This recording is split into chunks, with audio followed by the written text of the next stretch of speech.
I hadn't spoken to another soul in 8 years. Not since I buried my wife and daughter under the cottonwood tree out back. My only conversations were with the wind and the horses. They never asked for more than feed and patience, and I never offered more than silence in return. That night, the rain came down like judgment. Thick, slashing drops hammered the roof and the shutters. I was at my workbench by the fire, mending a cracked bridle, when the knocking came. It wasn't polite. It wasn't neighborly. It was panicked, the kind of knock people use when they've got nowhere else to run. My hands froze mid-stitch. I hadn't had a knock on my door in years. Then I heard the voices. Not English. Apache. My blood ran cold. I knew that language once. My Sarah spoke it fluently. So did our daughter before the soldiers came. The last time I heard it, I lost everything.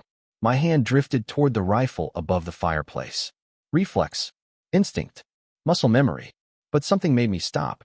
Maybe it was the tone of the voices. Not shouting or threats. They were pleading. One voice stood out. She spoke English with that stony Apache accent. Please. We know you're there. We need shelter. Just for tonight.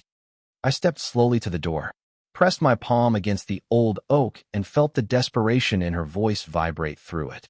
8 years of solitude had taught me to trust instinct, and instinct said danger was close, but not from these women. Then came the words that shattered whatever hesitation I had left. They are coming. If you do not help us, we will die out here. And when they find our bodies at your gate, you will die too. My fingers found the iron bar. 8 years since I'd touched it. It felt heavier now, rusted with time and fear. But I lifted it. The door groaned open. 10 Apache women stood on my porch, soaked, bruised, and bleeding. The youngest held a bundled baby close to her chest. The oldest looked like she'd stared down death too many times to flinch anymore. But one of them, she stood apart. Strong. Proud. Her dress was torn and streaked with blood. A gash ran above her eye. But she met my stare like no one had in a decade. I am Ayana, she said. These are my sisters, my daughters, my people. We've been running for 3 days. I opened my mouth to speak, to ask why, but my eyes caught that baby, pale lips barely moving. I stepped aside. Come in. They moved fast, quiet like shadows, but with a purpose. I hadn't had more than one person in my cabin since the war ended, and suddenly the place felt like it was shrinking in on itself. 10 women soaked to the bone, bruised, bleeding, trembling, and somehow still holding their heads high. Ayana was the last to step through. As she passed me, she whispered, "The soldiers who hunt us, they are close. Maybe an hour, maybe less. They will not stop until we are all dead." I bolted the door behind her, though I knew it wouldn't stop what was coming. Why? I asked. Why are they hunting you? Ayana looked at me then, and I saw the same look I'd once seen in a mirror. Grief. Loss. But deeper, a kind of burning grief that didn't die. The kind that smoldered until it turned a person into ash or steel. Because we ran instead of dying quietly, she said. Because we chose to live when they expected us to fold into the dirt. Because some of us fought back when they burned our village and slaughtered our men. She motioned toward the young girl with the baby. Because one of their officers will not see morning if we live to tell what he did to my youngest sister. The air in my chest turned to stone. I know men like that, I said quietly. Men who wear uniforms but left their honor back in Washington. Ayana nodded once. His name is Captain Morrison. 8, maybe 10 soldiers with him. He's been hunting Apache villages for months. Calls us hostile. But the truth is, he's hiding who he really is, a butcher in blue. I moved to the window, peeled back the curtain just enough to scan the dark. The storm was thinning. That meant Morrison would be close. No more thunder to cover his approach. I saw nothing, but I felt it. That calm before the blood.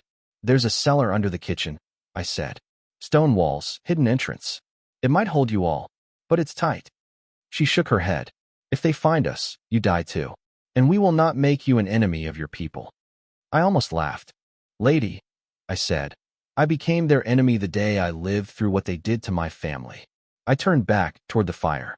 Some of the women were tending wounds, cleaning cuts, checking weapons I hadn't noticed them carry in. They were injured, yes, but not broken, not fragile. Then the storm shifted, and in the quiet, I heard it. Horses, muffled voices, boots in mud. They're here, I whispered. Ayana's posture changed. The soft, weary survivor vanished. What remained was something else, something honed.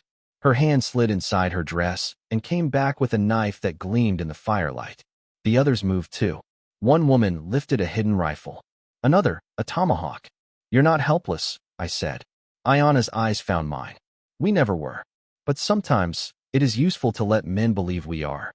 Captain Morrison, I realized, was about to walk into the worst kind of trap, one made by women the world had already tried to kill.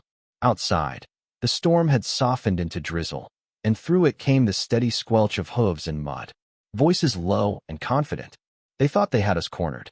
Ayana stood at my side, eyes fixed on the door. "They think we're prey," she said.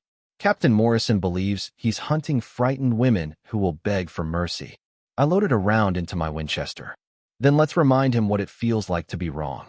Ayana's knife flashed as she checked its edge. Around us, her women moved with quiet precision. They weren't just survivors, they were warriors.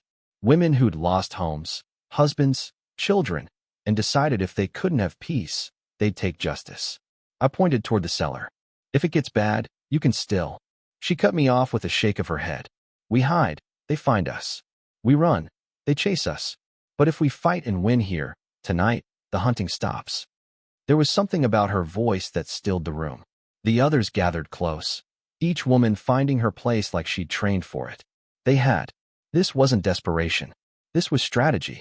Boots sloshed in the mud just outside. A voice rang out. "I know you're in there. Come out now, and we'll make this quick." Captain Morrison. I took my place at the front window, sighting through a crack in the shutter.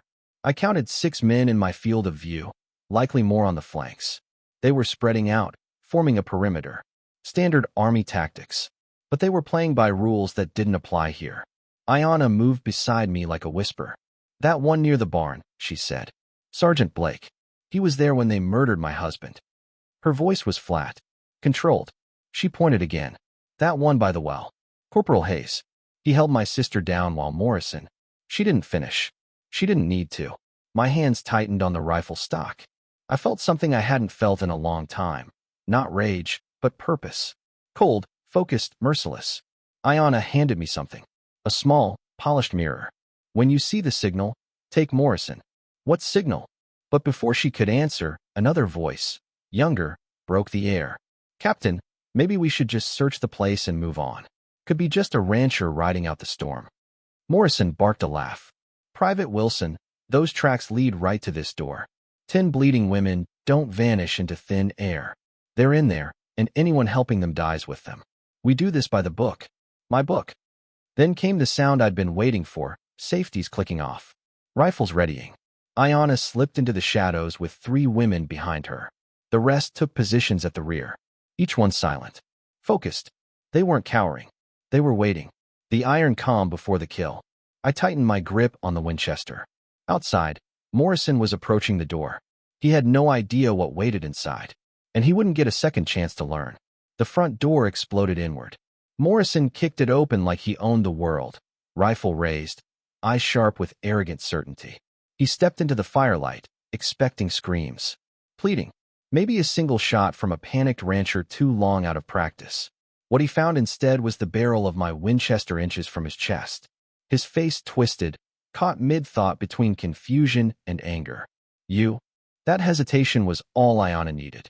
From the corner of the room, her mirror flashed once in the firelight. Then chaos answered. The house erupted. Steel sang through the air. Shadows became warriors.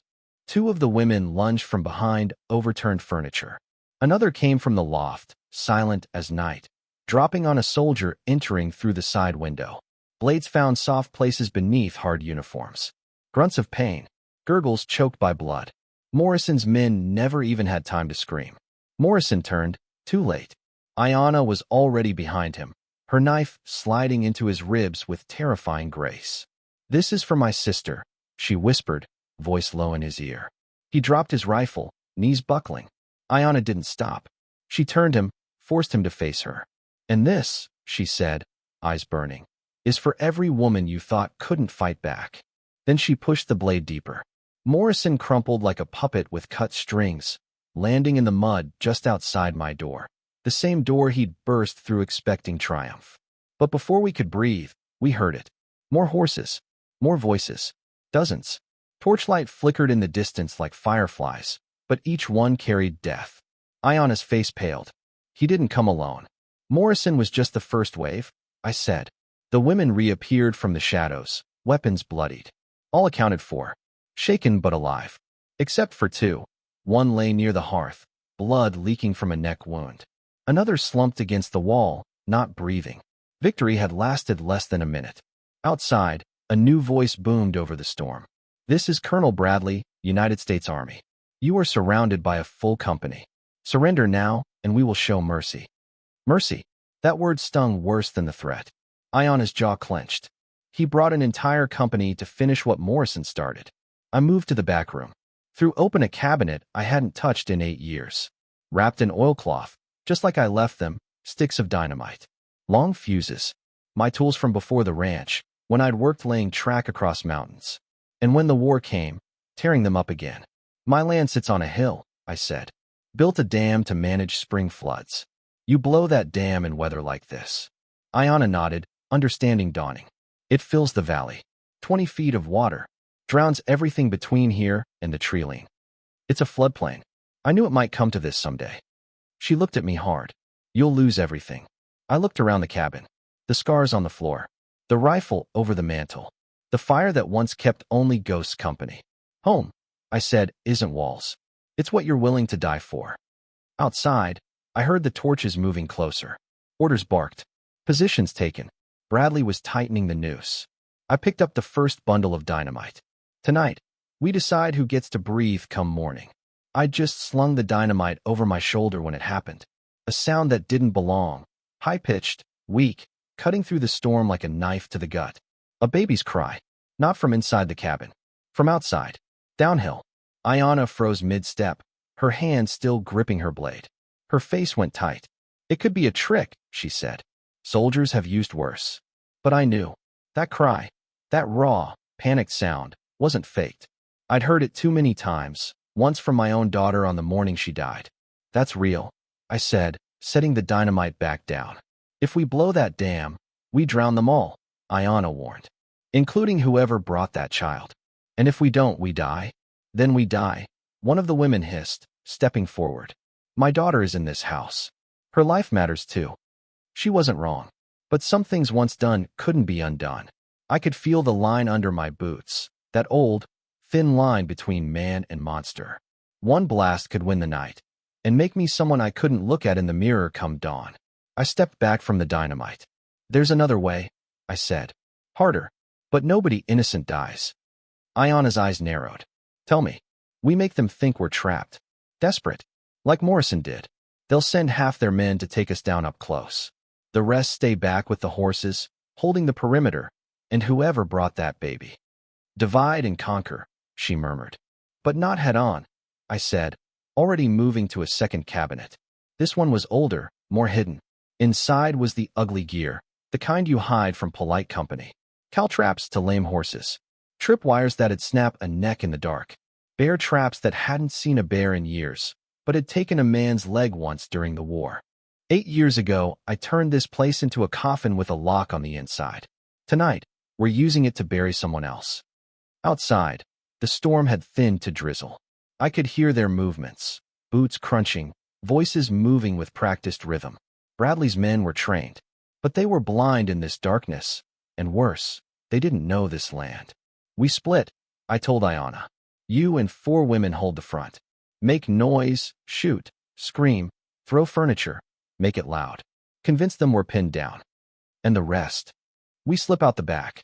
Circle around to the reserve force. Rescue that baby if we can. Hit their rear hard. She was quiet a moment, then nodded. If we fail, I said, they'll use our bodies to justify 10 more raids. Her jaw tightened. If we do nothing, that baby dies. And so do you. I'm not willing to live with either. We moved quickly. Iona and her team set up furniture like barricades. Fired warning shots into the air. Made it look like desperation. Meanwhile, I led the other 5 through the back, past the smokehouse, across the creek bed, through brush so thick you'd miss it if you didn't know where to look. The baby's cry came again, closer this time, weak, shivering. Then I saw it.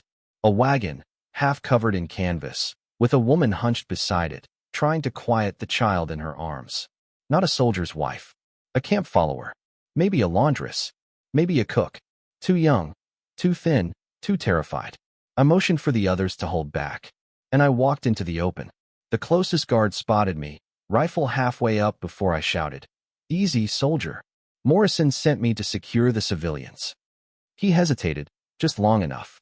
I cracked him across the temple with the butt of my rifle. He dropped like a sack of flour. The woman stared at me, eyes wide, baby clutched close. "Please," she whispered. "Don't hurt her. She didn't do anything." "Neither did you," I said. "What's your name?" "Mary. Mary Hendricks. I cook, wash for them. Captain said it was just a raid. Just women who stole horses." I clenched my jaw. Morrison had lied to everyone. "Mary," I said, "I need you to listen. When you hear shooting, real shooting, grab your baby and run toward the trees yonder. Follow the creek south until you hit the trading post. Tell them Tobias Redmont sent you." "What about you?" I didn't get a chance to answer. The second guard spotted me, raised his weapon. But the Apache women were already in motion, silent as ghosts, sharp as vengeance. Knives flashed. The second and third guards went down without a sound. Mary stared at us like we were spirits come to collect souls. And maybe we were. She clutched her baby and vanished into the night. The wagon was ours. But the real fight was still ahead. From the direction of the house, I heard something that froze my blood. Silence. The silence from the house was worse than gunfire. It meant one of two things. Either Ayana's group had been wiped out, or they'd won. But the cost had left them too quiet to celebrate. Then a voice rose through the rain, cutting clean through the tension. "This is Colonel Bradley, United States Army. You are surrounded by a full company. Surrender now, or we burn you out and hang the survivors." The threat was calculated, cold. It carried the weight of command, of a man used to being obeyed. My gut told me he had the numbers to back it up. Then, from near the house, another voice, Ayana's, steady and sharp. "We have your son." Even the wind seemed to pause. Silence again. Then a shift. Bradley's next words came slower, less sure. "Release him, and we can discuss terms." "There are no terms," Ayana shouted. "You burned our homes. You slaughtered our children. Tonight, you answer for it." I crept back toward the house through the trees, weaving between shadows and soldiers who were now frozen in uncertainty. When I reached the cabin, I slipped inside through the back and saw what Ayana meant. A young man in a lieutenant's coat knelt in the center of the room, hands bound. Her blade was pressed against his throat. He couldn't have been more than 19. "Bradley's son," she said without looking at me. "He came through the back. Thought he'd be clever. Instead, he gave us the only leverage we've got." I studied him. He had his father's jaw, but none of the colonel's steel in his eyes. Just fear, and something else, dawning guilt. "How old are you?" I asked. "19. "Same age as the cook's daughter," I said. "The one running through the woods with a baby because of your father's lies. Same age as the girls your men buried beneath broken walls and burned huts." He swallowed hard, throat pressing against Ayana's blade. "Did you know what Morrison was doing?" I asked. He shook his head. "We were told we were protecting settlers, suppressing hostile raids. That's all." Ayana leaned in. "You were protecting murderers." He didn't deny it. He couldn't. Outside, Bradley called again. 60 men, Redmont. 60 trained soldiers. You're boxed in. Surrender, and the women get safe passage." I looked at Ayana. We both knew better. Bradley didn't give safe passage. He gave graves. Then I saw it. A flicker in the boy's expression. Not cowardice. Not defiance. Recognition. "Your father's finished," I said. "If you testify. If you tell the truth." "You want me to betray him?" "I want you to be a man." The room was still. Outside, we could hear horses, soldiers shifting positions. No one wanted to be the first to move while the colonel's son was still breathing. Then came the rumble of hooves. But not Bradley's. Torches moved fast through the dark from the east trail. Dozens of them. And they wore different colors. Federal marshals. Investigators. Someone had finally noticed what Morrison and Bradley were doing, and tonight had brought proof. Inside, the lieutenant's eyes went wide. What do I say?" "The truth," I said. Ayana looked at me, then at the boy, then slowly lowered her blade. Outside, I could hear orders being barked, but not from Bradley. From the new arrivals. soldiers scrambling, confusion rising. And finally, a voice I hadn't heard in years. "Colonel Bradley, stand down. You're under federal investigation." I stepped out onto the porch with Ayanna and the lieutenant behind me. Dawn was breaking. The storm had finally passed. In the rising light, I saw Colonel Bradley dismount, rage on his face, hands twitching at his holster. But he didn't draw. He couldn't. Not with his son stepping beside us, raising his voice for the first time. "I've seen the truth," the boy said, "and I'll testify to it." Just like that, it was over. Colonel Bradley was in chains before the sun hit the treetops. They shackled Colonel Bradley with hands that had once saluted him. The man didn't scream, didn't beg, just stared at his son with something cold. Not sorrow, not rage. Contempt. But the boy held firm. I stood next to him as federal marshals surrounded the cabin, documenting everything. Morrison's body, the burned uniforms, the blood on the walls. They found Mary Hendricks too, hiding near the creek, still clutching her baby. And when they heard what she'd seen, when she spoke of Morrison's lies and the Apache women's courage, the pieces started falling into place. Ayanna stood apart from it all, blood on her dress. Her people huddled behind her, fewer than before, but alive. Her eyes watched everything like she was still waiting for a bullet. I approached her slowly. "They'll want statements, testimonies, maybe even photographs." She didn't flinch. "They can have my story, but not my people." "I understand." An investigator approached me, tall, black coat, polished boots. He looked like a man who had buried a few illusions in his time. "You Tobias Redmont?" I nodded. "Testimony from you and the colonel's son just cracked a 2-year cover-up. This goes far beyond this ranch. We're talking dozens of falsified reports. Raids dressed up as retaliation. Supplies stolen.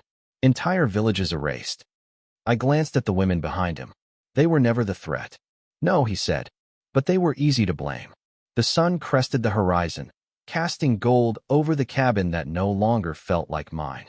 I walked to the edge of the porch and stood in silence beside Ayanna. "What happens to you now?" I asked. "We go north, to family who escaped Bradley's reach. We'll rebuild, somewhere quieter, somewhere with no uniforms." "And you?" She turned to look at me. "Your home is gone. Your solitude ended." I looked down at my boots. Mud-caked, blood-speckled. "I think the man who lived here died last night." She smiled then, the first true smile I'd seen on her face. "The cook, Mary, she's headed to Denver. A woman alone with a baby, it's not a safe road." I caught her meaning. My first step forward wasn't about starting over. It was about finishing what this night had begun, protecting the innocent, making sure they reached safety, making good on a promise my dead family would have been proud of. "I'll ride with her," I said.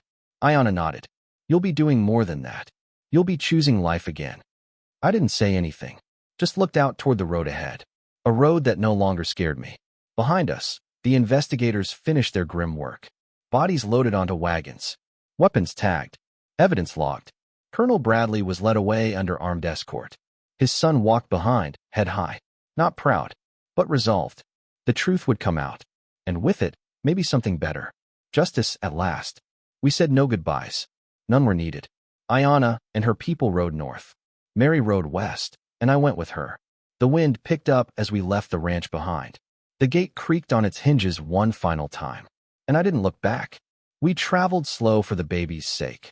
Mary, her daughter, nestled close, and me riding slightly ahead, eyes always scanning the horizon.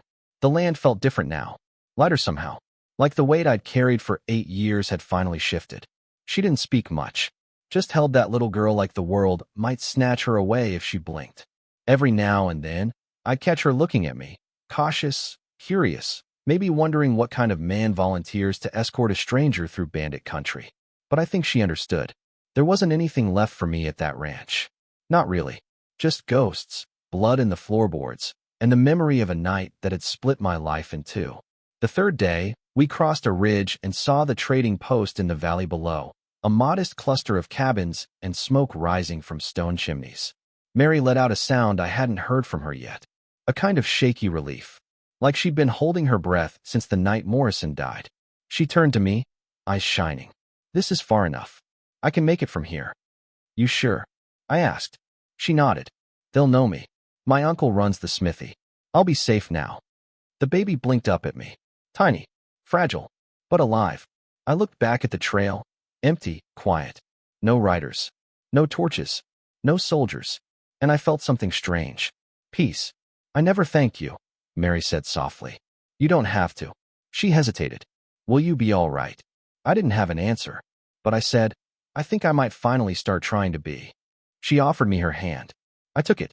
Rough palms met softer skin. Then I watched her walk down the hill, one arm around her child, the other gripping her satchel. She never looked back. I stayed until she disappeared into the smoke and shadows of the post, then turned west. Didn't know where I was going, just that I needed open sky and ground that didn't bleed history with every step. Maybe I'd find a town with broken fences needing mending, or a lonely widow with land and no help. Maybe I'd build something new, or maybe I'd just ride until the weight of who I'd been finally gave way to who I could be.